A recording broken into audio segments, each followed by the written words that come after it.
My mom let me struggle for years to earn my dad's love, knowing I wasn't his biological son, and now I don't know if I can forgive her. My 17M parents were young when they got married. My mother, 38F, is a stay-at-home mom and works part-time, while my dad, 40M, is a software developer. I am the oldest of 4 siblings. I have been treated like the black sheep of the family for as long as I can remember. Birthdays never meant anything, just a cupcake from my mom and no presents. I wasn't allowed to have friends over. Christmas was never something I looked forward to. At most, I would get some socks while I watched my dad, aunts, uncles, and grandparents give my siblings gifts, new bikes, the latest fashionable clothes, phones, game consoles, games, you name it, they got it. The same went for their birthdays, big parties where their friends and family would show up and shower them with gifts. I was never allowed on family trips or vacations. I was left behind to stay with my grandparents, who were strict about everything I did. Sometimes, they would even call someone else to pick me up when I was supposed to stay with them. My mom got a part-time job when I was 13, and sometimes she would ask if we could just spend the day together while my dad and siblings were out, even if it was just to get ice cream. When I was home, I mostly stayed in my room and studied. It didn't matter how well I did in school or sports, my dad showed no interest. I was able to earn some money by tutoring, and I eventually managed to get a part-time job at a food court and a grocery store, which meant I spent less time at home. Over the years, my mental health got worse and worse because I was trying to maintain good grades, perform well in sports, and work 2 part-time jobs.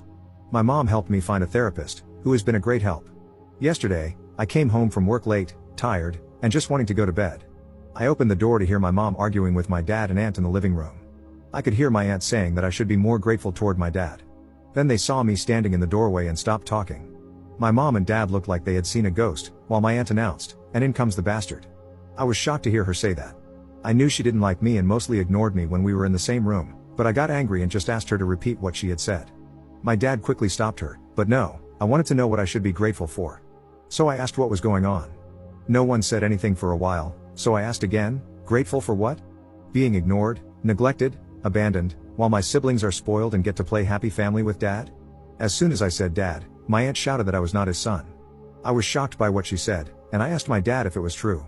He looked at me and just said, "I'm sorry." I didn't know what to say. I looked at my mom, and she said nothing. I went to my room and just started crying. Later, my mom found me on the floor, shaking and crying. She helped me up and stayed with me until I fell asleep. I woke up this morning and called in sick. I barely left my room today. I just feel like everything I've done to make the man I call dad proud, or just to get him to acknowledge me, has been a waste of my life. I wish I had known years ago. Edit. After I put up this post, I had to get out of the house. I wanted to be alone for a while, and the thoughts of ending things became too hard to ignore. So, I called my best friend, and he picked me up. We went for a drive, and I told him what had happened yesterday. He just listened while I cried and told him everything. He already knew my father was like this, but not the extended family. I had never seen him so angry before. He had to pull over to calm himself down. I showed him the post, and he was silent for a while. After a few minutes, he told me that no matter what, I was his best friend, and he asked if it would be okay for him to maybe talk to his parents about me staying at his place for some time. I said yes.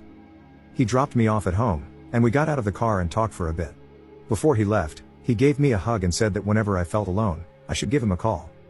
When I entered the house, I ignored everyone. First, I would like to thank everyone for your comments. Though I have not responded, I have read through all of them. They have not only been helpful in helping me see things differently, but they have also encouraged me to stay strong until I can move out. You are right, this man is not my dad or father, and I will no longer see him as such. I will try to get some answers about why I am being abused, why no one told me anything all these years, and most importantly, who my real biological father is. Is he alive? Does he know I exist? To clarify one thing, I have no idea who anyone on my mother's side of the family is, and therefore, there is no contact with them. My 18th birthday is at the end of the summer, and I plan to move out that day, or even sooner, if I have the opportunity to do so. Commenter. So sorry to hear that. I can't imagine what you've been through or are going through. You do seem like a good kid, your whole life is ahead of you, and I'm sure good things await. You'll come out of this stronger and wiser. Didn't your mother and her husband say anything to you after you got home? Didn't they try to stop you from going to your friend or at least talk to you about this? Op's response. When I left, I didn't say anything. I just texted my mom that I was out and would be back later. When I got home, my mom tried to say something, but I ignored it and went to my room. She came to check on me later and asked if I'd like to come down for dinner, but I declined and said I wasn't hungry. She stayed for a while and tried to get me to open up. I just asked why she never told me that he wasn't my father. She didn't answer the question and just said how sorry she was that I had to find out this way, and then she left. Update 4 days later. So, a lot has happened in these past few days, and I am conflicted about many things right now. However, I am hopeful that I can start to heal mentally. Also, sorry for the long post. On Thursday, before I left for work at the grocery store, my father, whom I will refer to as K, called out to me. I responded by saying, yes, his first name. He looked confused because I have always called him Dad before. After a bit of silence, I bluntly asked, what? He didn't respond and just told me it was nothing, so I went to catch the bus. When I got home late in the evening, my mom wanted to know why I called K by his first name. I told her that he never treated me as anything close to a son, so why should I call him Dad anymore? She had no answer, but she told me he was hurt by it. I wanted to scream when she said that. Yesterday, I had an appointment with my therapist, and I cannot put into words how much she has helped me over the years. Later, my best friend called to let me know that I could stay with them if I wanted. This morning, when I woke up, my mom was already awake and making breakfast. I asked her if we could talk alone today, as it was important. She agreed to talk after breakfast because Kay had to leave for work shortly after. After Kay left, she told my siblings not to enter the kitchen for a while. I am paraphrasing a bit because it was a long conversation. We sat down, and I found it hard to get the words out at first. But I told my mom that I couldn't get over the way I've been treated and neglected by Kay and his side of the family for all these years, and I needed to know why she allowed it. At first, she tried to dodge the question and gave me the same answers as always. But I didn't give in and told her that this was important to me. Again, she tried to dodge it, so I told her that I couldn't do this anymore. I was going to pack up some of my things and move out, and until she was ready to tell me the things I needed to hear, we would not be on speaking terms. She started to tear up and just kept saying, "I'm so sorry," over and over. It hurt me in that moment to see my mom cry, but I tried my hardest to keep my emotions in and asked her again, why? After some time, when she calmed down, she told me what happened. When she was 20 and in university, she had a boyfriend whom she had been with for 3 years. They shared an apartment along with his best friend. One night, they went out clubbing and got into an argument because she wanted to stay, but her boyfriend wanted to go home. He left, and both she and his best friend were really drunk. That night, she cheated on her boyfriend with his best friend at the club. The next day, she woke up and realized what she had done. After a few days, she and the best friend confessed to the affair, and her boyfriend broke up with her. Her ex contacted her parents and told them what she had done. Her parents were furious and told her she was not welcome back home, cutting off all financial support. She had to move out, lost a lot of friends, and had nowhere to stay. She ended up living in her car for a while. When she found out she was pregnant, she didn't know what to do. She went back to the apartment to find that her ex and his best friend no longer lived there. She tried calling and texting them, but they didn't pick up or respond to her messages. She eventually got a job at a cafe, where she met Kay. He was a regular customer, and they got to know each other. Kay asked her out, and even though she told him she was pregnant, he didn't care at the time. However, Kay's parents were not happy that their son was dating a pregnant woman and a cheater and threatened to cut him out of their lives. Kay got scared and was going to break up with her, but she begged him not to and promised to be the perfect wife and have his kids. They made plans to get married soon after I was born. Kay never showed any interest in me when I was born, but my mom lived with the hope that one day he would. After hearing all of this, I didn't know what to say for a while.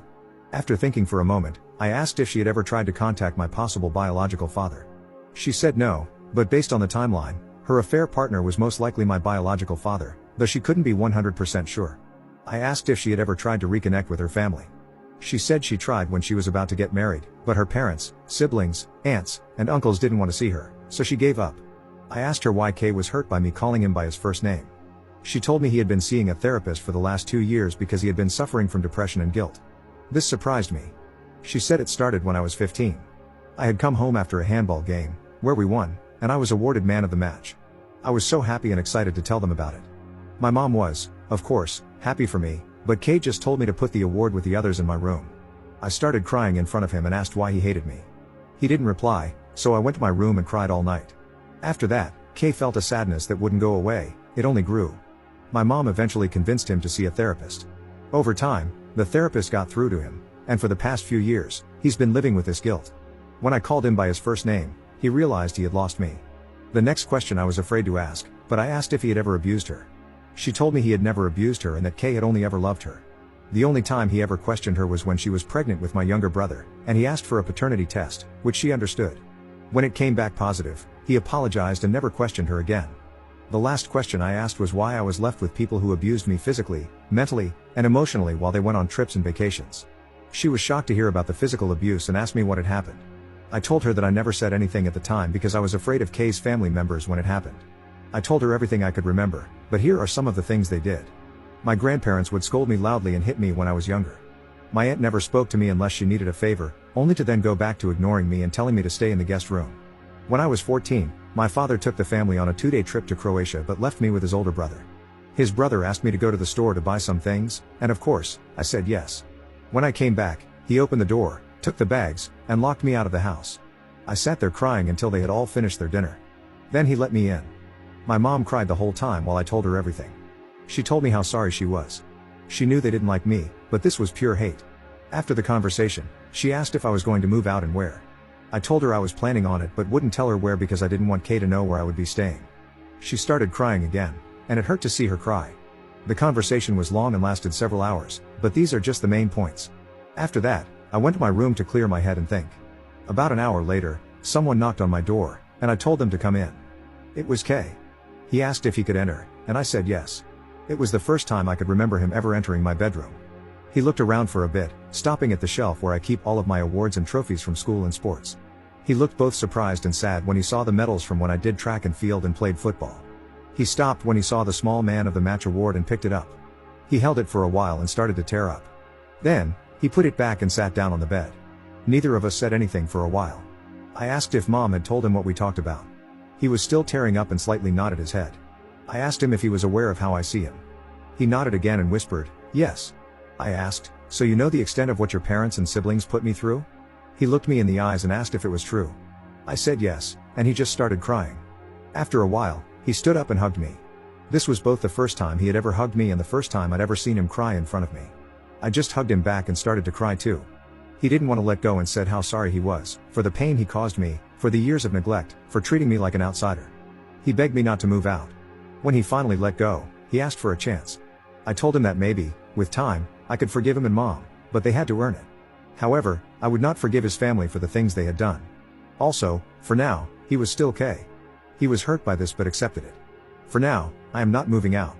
But if things go back to the way they were, I will not hesitate to leave, and he knows it. We are going to see a family therapist together. In the future, I will try to reach out to my biological father. However, I'm still unsure about my maternal side of the family. I'm on the fence about them. Thank you for reading. Edit. I called my friend and told him what happened. The door will always be open at his place. We have known each other since we started school, and we both play for the same team. I know his parents well, and they are lovely people. I know many of you want me to move out as soon as possible, but I told them I would like to give them this one chance, and that is what I will do for the moment. Honestly, I am not scared that things will just go back to how they have been. I have been saving all of my money since I started working. To those who have been sending virtual hugs, here's a virtual hug back, and thank you. Thank you for all the comments and support. Commenter. What are they going to do about your stepfather's family's abuse? Are they going to call them out on it? And how do your other siblings treat you, obviously with the exception of your sister, who seems to love you? Ops response. Kay and Mom have spoken to my siblings, letting them know that, from now on, his side of the family will not be allowed to visit anymore for the foreseeable future. They were surprised at first, but Kay explained what happened.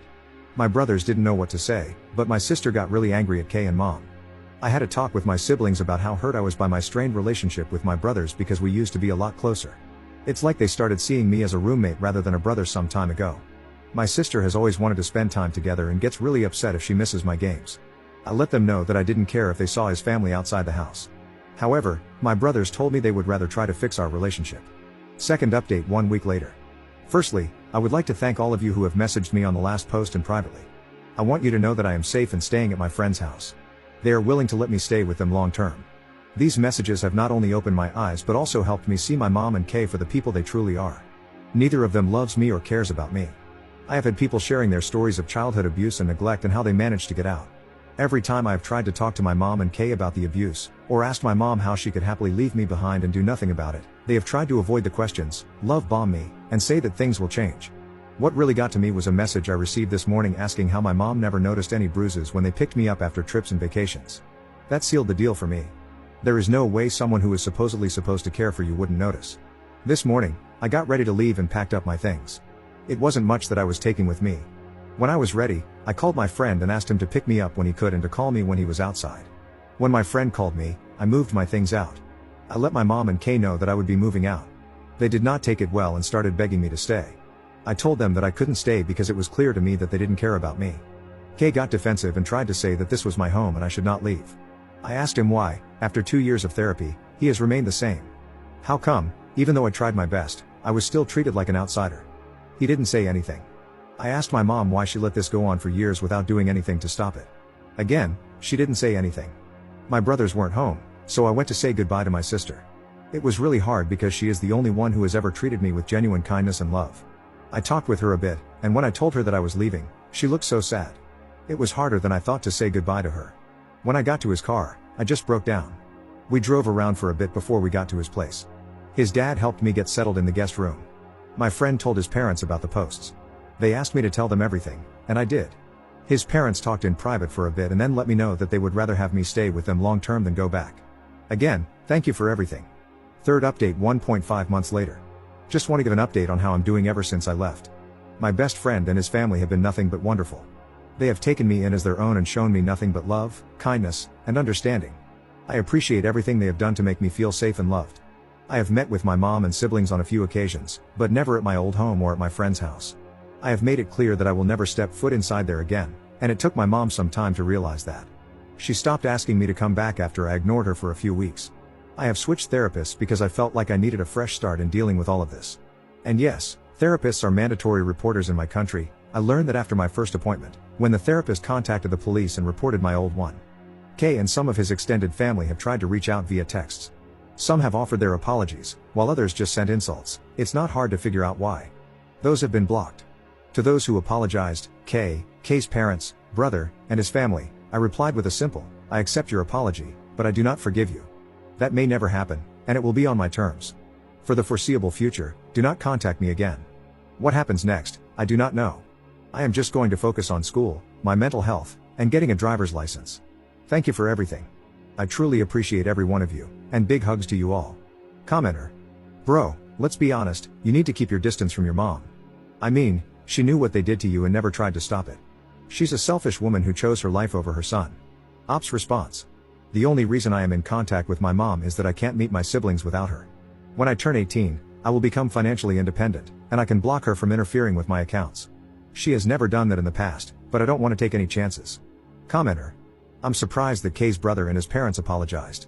Ops response. I made a police report the day after I moved, and my new therapist also reported them. So, I think it's just an attempt to save face.